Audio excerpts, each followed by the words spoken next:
Jenil, we're in Berlin. What's up, man? Welcome to Mint. How you doing? Round 3, I think. Round three. Yeah. Yes. Thank you for having me. Yes, season 1. I think you're one of the first episodes. And then last season, we did one on membership NFTs. And then today, what are we doing? Today we're doing airdrops. Airdrops. Okay. A new feature on Coinvise Okay. is launching. Airdrops is our most used tool and our oldest tool. When I started Coinvise in about late 2020, airdrop was the first thing we worked on. It was token creation and airdrops, but I had about $2,000 in my savings, and we worked together to build out airdrops for, I think we worked 2 weeks, and we shipped the feature out, and it was the exact same tool which we're upgrading today. It was the claim page. So anybody could create their own claim page and share it on social media, and you can create like a retroactive airdrop like platforms can. And now we've upgraded airdrops to 3 different tools. You can send it to wallet addresses, you can create your own claim page, and you can do NFT airdrops as well. Yeah. So last conversation we had was on membership NFTs, and now the focus is on airdrops. Why focus now on airdrops? What opportunity are you seeing? Yeah, I mean, we're focusing on airdrops and membership NFTs in conjunction, and we see these two connected in a way where the user can embed airdrops into membership NFTs, and membership NFTs could be automated with airdrops as well. Got it. And I'm happy to go more deeper into what that looks like, but yeah, those are the two core tools we're working on today. Okay, cool. So I remember you guys had a really viral tweet that happened Yeah. about 2 months ago, Yep. right?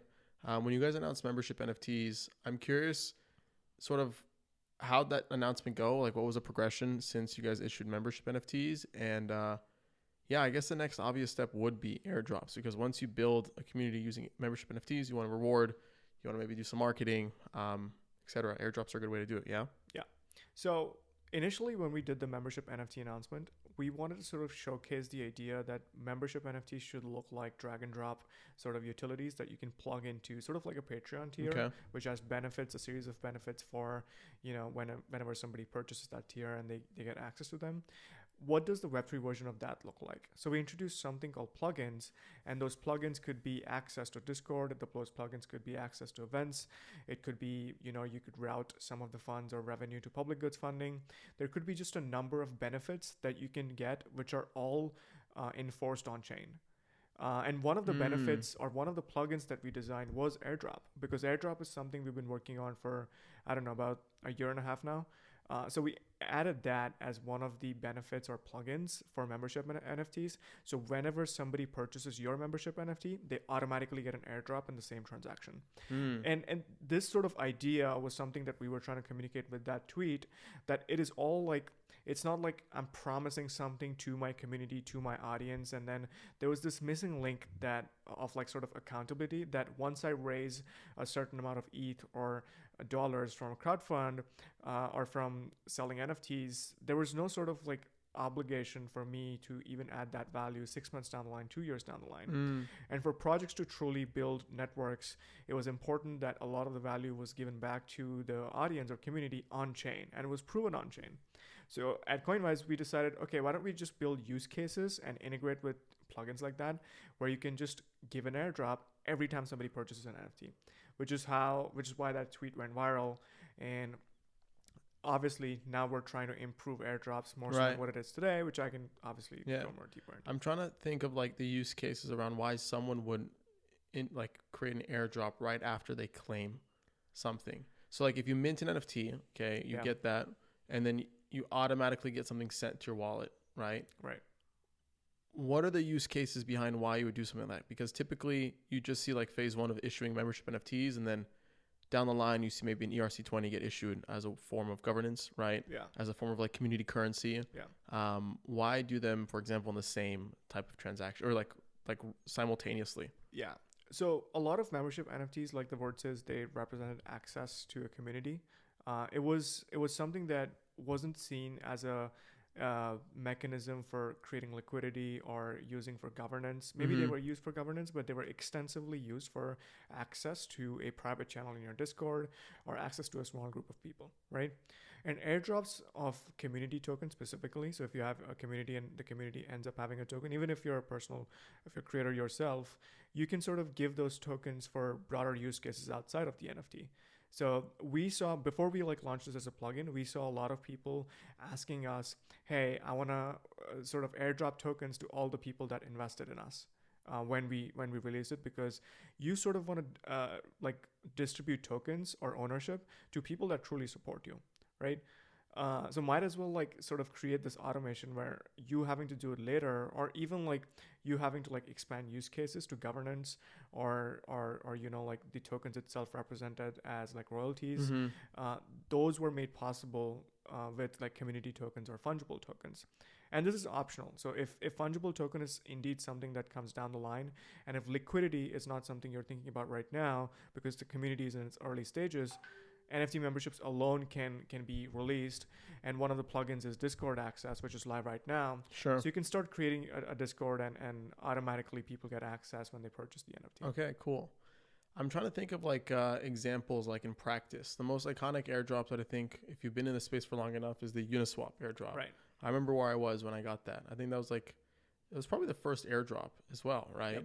420 Uniswap, or it was 420 Yep. tokens. I think at some point even got up to like $15K for that $420 that I got for free. Yeah. And from that point on, like we had an airdrop frenzy. Yeah. That was two summers ago, Yep. right? Mm-hmm. Looking back today, how would you say, because you've been working on this airdrop tool for a while now, as you said, how have you seen sort of the evolution of airdrops from like a feature point of view, from a marketing point of view, from a timing point of view, etc.? Yeah. So initially, I mean, like you said, it was Uniswap airdrop. Then we saw the ENS airdrop, Optimism airdrop, and there were a lot of other platforms in between. I think LooksRare did an airdrop, and a lot of the overarching theme for all these airdrops was recruitment.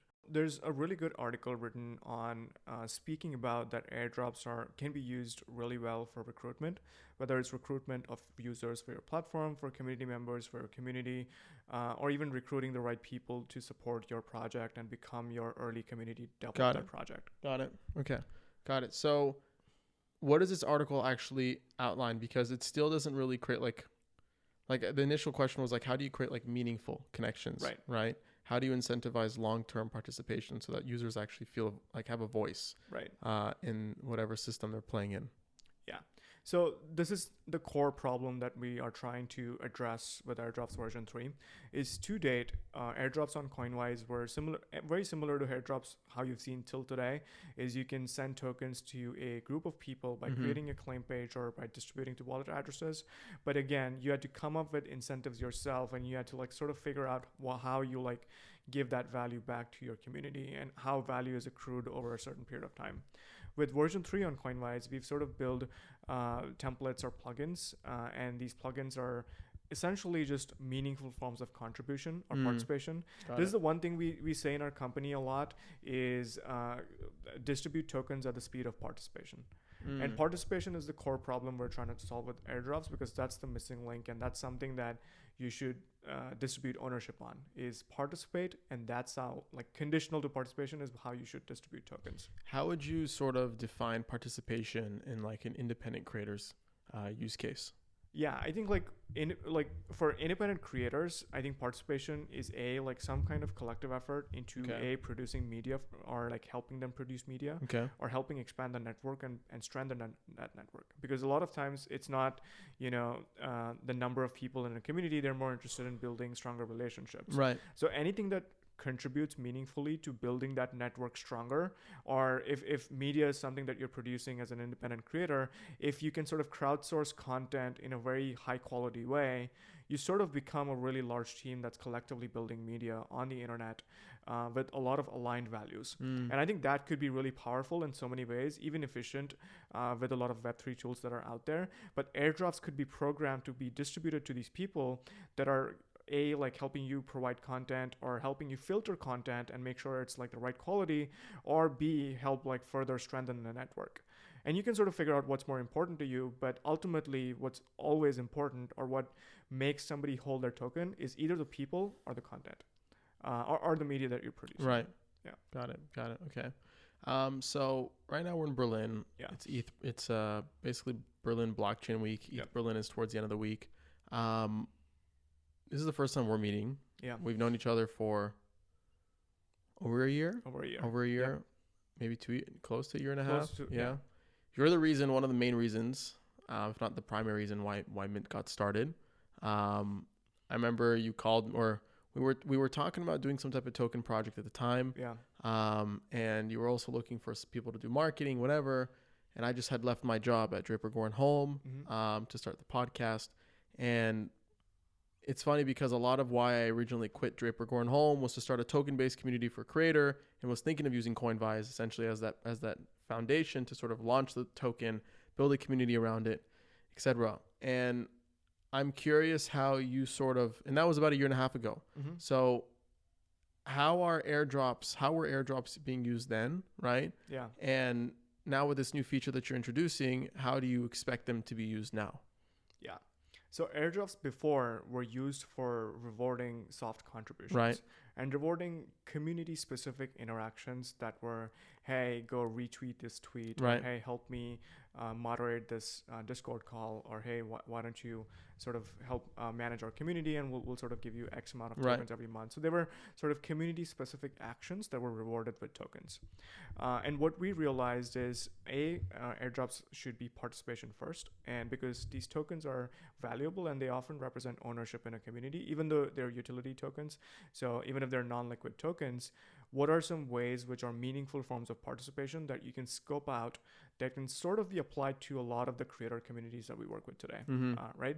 So we sort of made a list, and some of the use cases that really stood out for airdrops was this is something we've seen with platforms too, but vampire attacks. I think vampire attacks has been like the overarching theme of like go-to-market strategy for a lot of individuals, creators, platforms. This is how SushiSwap became SushiSwap, is because of the vampire attack. And essentially, for people who don't know, vampire attack is essentially when a SushiSwap did airdrop tokens to people, I think, that were Uniswap liquidity LP token holders. And now if you go to Coinvise, you can essentially just fetch any token. So you can put in, let's say, Bankless DAO, and it'll return all the tokens of a Bankless DAO holder, and you can airdrop them tokens directly to their wallet. So we've sort of built plugins for POAP, so you can get all the people that hold a particular POAP. All you have to do is just put in an ID. You can get all the people that voted for a snapshot proposal, so you can just put in the proposal ID, or you can get any kind of token holder, token, NFT, or like reward participation on Twitter. And all these tools are like all no code. So before we saw people like manually trying to fetch these addresses and then airdrop them. But now you can just put in the token or put in the POAP ID or snapshot ID for governance, and you can airdrop them tokens for meaningful contribution. Got it. So I like how you sort of segmented the airdrop tool around either a certain action or a certain sort of filter. Right. I'm curious how to what extent this filter sort of goes. So can I find people who were a part of Bankless, who also signed signatures, who have about X amount in their wallet, right, and extract that accordingly? Yeah. So this is exactly the idea. Is when you look at the Optimism airdrop, they also had certain conditions on what made you a valuable member to the Optimism collective, right? And one of them was you should be a Gitcoin grantee. You should have participated in their governance proposals. You should have been participated on the Optimism network. Right. So what makes you valuable as a community member is that you've participated in any form of their governance. Snapshot has been by far the most popular. And even when we did user interviews, the requests for a lot of these, like, hey, I want you to automate X and reward Y tokens to this person, right? They range from like really wide, like really like vague things like, hey, I want to distribute tokens for them having to do some kind of work. So that was like bounties or D work, all the way to like really specific is like, if they read this article on my website, I want to distribute them tokens. So we sort of had to find a middle ground on what was possible and what is something that we can do on chain at scale for multiple communities. So POAP, if you think about it, for creator communities, hosting events is the best way to build and strengthen relationships. So we saw most of the events that we attended or even studied, POAPs was the one tool that they used almost every single time, virtual or in person. Right. It's like, you go back to the events point of view, like, I haven't seen too many creators sort of throw events, and Right. this is from like individual creators, music creators, whatever. Maybe they don't need to. Maybe it's very much irrelevant to them. But one sort of group that continuously does events that I just like always remember, like Rave, like the Ave raves, right? There's DevCon happening in Colombia in a few months. They're doing a Rave, and it's like such a cool way to bring people together, but also meet developers, right? Show them a good time, celebrate, do all these things. And now they can maybe even take it one step further by kind of like aggregating everybody that sort of kind of like attend all Rave events, being able to extract that information in a very seamless way. Okay, cool. I'm also trying to think in terms of bots, because all these Sybil attacks, they're very real, and there's certain groups that are sort of dedicated to airdrops, and they've built like insane bot communities and fake profiles and fake addresses, etc. What do you have to say to those people? Yeah, I think it's a very real problem, which is why we've like carefully selected some of the templates we've built on how you sort of get those addresses and how you can sort of combine all of these conditions together. So snapshot, it's very difficult to do a bot attack, even if you could, participating or like doing a bot attack on a particular proposal and making it sort of go one way or the other, and then once you win you sort of get airdropped, is extremely difficult to do. Same thing with POAPs. If you went to Rave and if you have the POAP, it's really difficult to acquire that POAP if you were at the rave, right?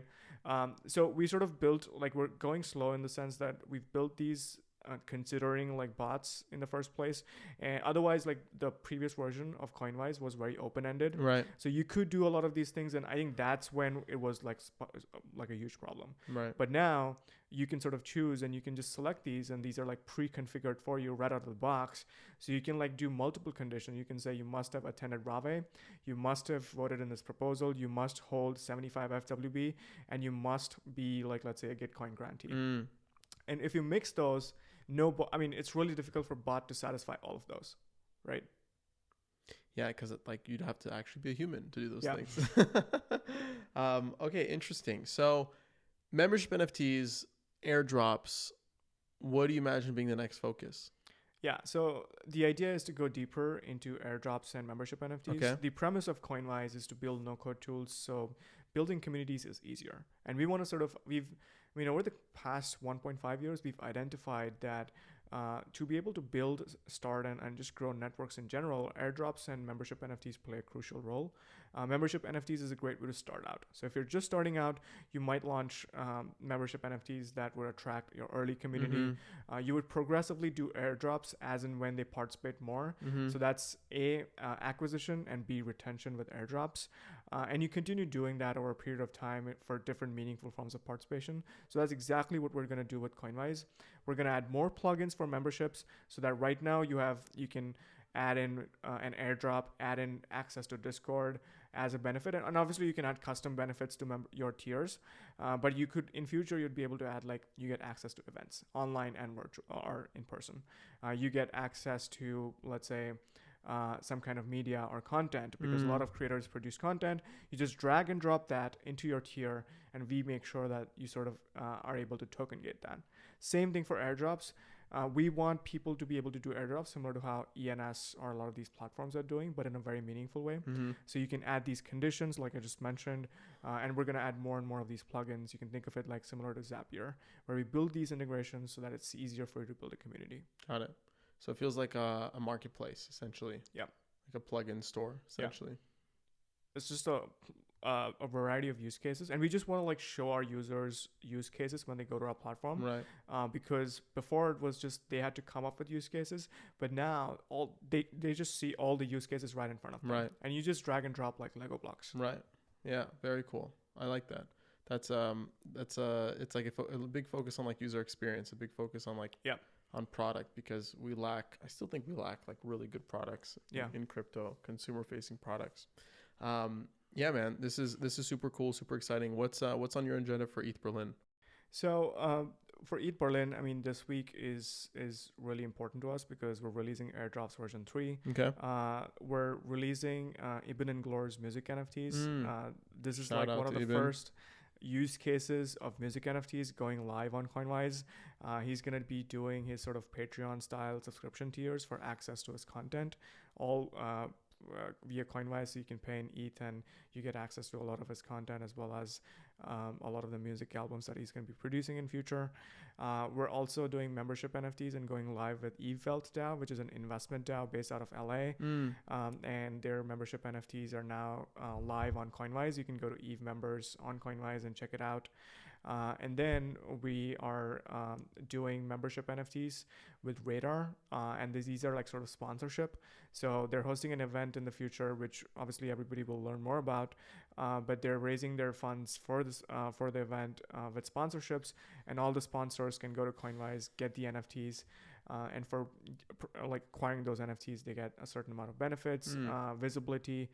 So sponsorships is also a very interesting use case that we see over and over again, because most of these events that you see in crypto are funded via sponsorships. Even like content that is produced today. If you're writing a premium newsletter, Right. a lot of the sort of funds are raised by writers from sponsorships today, believe it or not. Really? So I think Okay. that was also a really interesting avenue for us to explore. How did you figure out that correlation? Writers bring in a lot of the sponsorships, just like newsletter ads, or? Yeah, I mean, we saw like a lot of the newsletters that I read, or even if like you talk to or go over a lot of the top 10, top 20 publications, most of the people, if you look at them, I think I forgot the number, but you can actually contact them, and some of them even have them on their about page. Is you can sort of get featured on their newsletter because they get certain views, and that's how that's like an additional source of revenue that they have in addition to subscriptions. Okay, so you see sponsorship NFTs as being yeah, something's going on. I mean, I just think that this is one of those areas which is a bit more underexplored. And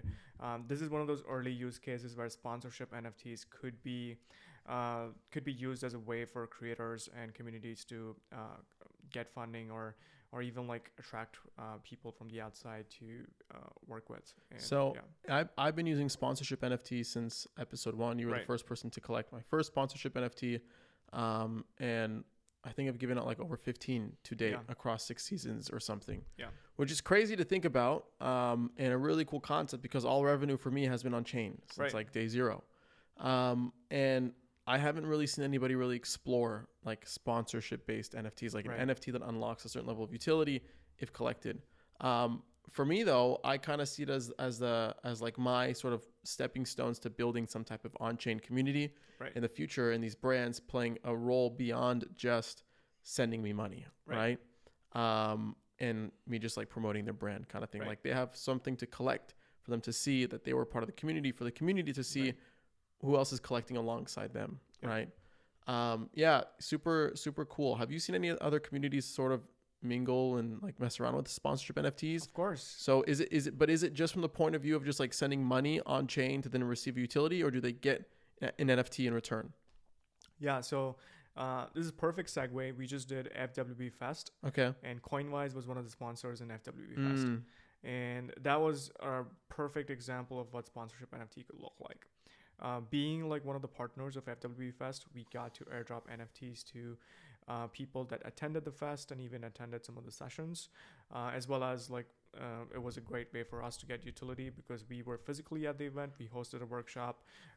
We sort of got access to a wider community of artists that were all there in person, and we could do like a session on what Coinvise has to offer. So as a brand and as somebody working with FWB, I think it was a great opportunity for us to explore like what sponsorship NFTs could look like.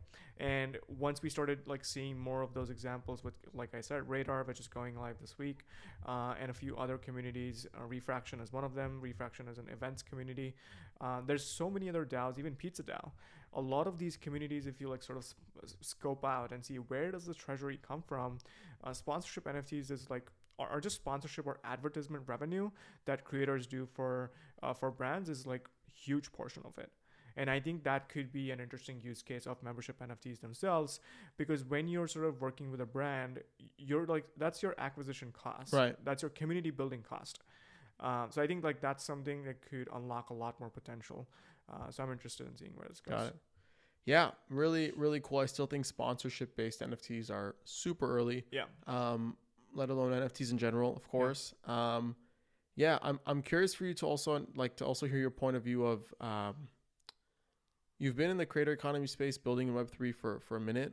What have you seen sort of the vibe is right now, considering we're in a bear market, in terms of like creators doing new projects, funding, all these other cool things that are happening in and around like creators? Yeah, I think like if you ask anybody, it's like one of the most difficult times for funding.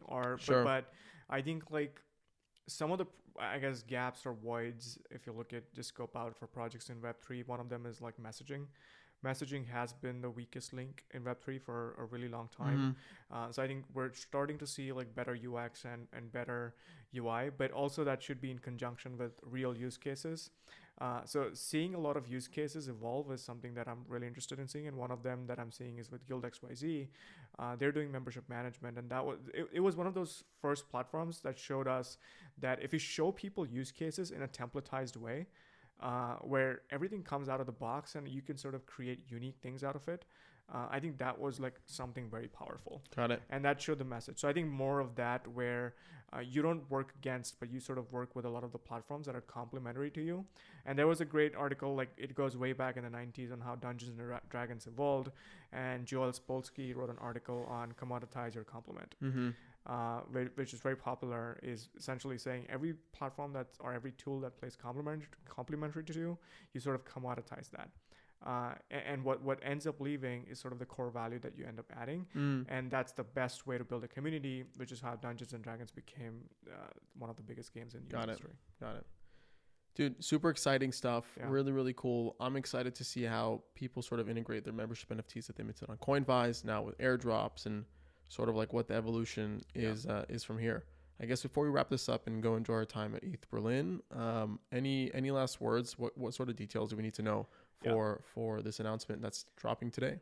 Yeah, so Airdrops version 3, the biggest part or biggest change for Airdrops for claim page and sending tokens to multiple wallet addresses. I guess for multiple wallet addresses, if you're sending them tokens directly to their wallet, now you have the option to essentially just type in the token and it'll send you all the token holders. And it works for tokens, it works for NFTs. So you can say, give me all the people that hold CryptoPunks, and also give me all the people that hold more than 75 FWB. And you can pick and choose multiple of these options, a snapshot, POAP, and you can sort of curate what kind of audience you're trying to reach out to and then distribute tokens. And you can do it progressively in a continuous way, because token distributions are meant to be done again and again. Like I said, distribute tokens at the speed of participation. So I think that's something that keep an eye out for. If you're going to Coinvise, try to just play around with it and see like what makes sense for your community. Maybe try to curate and send tokens to people that actually add value. And then even for claim pages, you can say you must hold this NFT to claim this airdrop. You must hold these POAP. Okay. And you can add as many conditions as you want. So I guess check it out. All these conditions and ways to get these addresses are all live. It's all no code. And now you can create your own airdrop in seconds. Amazing. Congratulations on the drop. Congratulations on the announcement. This was fun as always. 3rd episode. Can't wait for the 4th one. But yeah, man, thanks for being on. Thank you for having me.